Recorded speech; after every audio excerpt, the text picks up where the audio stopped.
ฟังเรื่องเธอได้ไหมอยู่กับฉันทั้งคืนถึงฟ้าสว่างแค่เธอและฉันทำตามเสียงหัวใจแค่มีเธอข้างๆในตอนดึกแค่นอนดูท้องฟ้าได้เดินเป็นคลื่นทะเลด้วยกันมองดูแสงจันทร์ค่อยๆเลื่อนลอยแค่มีเธอข้างๆในใจเสียงที่เธอหายใจแอบกระซิบเบาๆว่ารักเธอ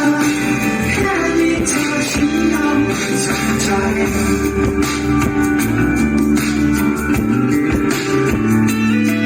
ที่ไหนที่เธอเคยบอกว่าอยากจะลองไปด้วยกัน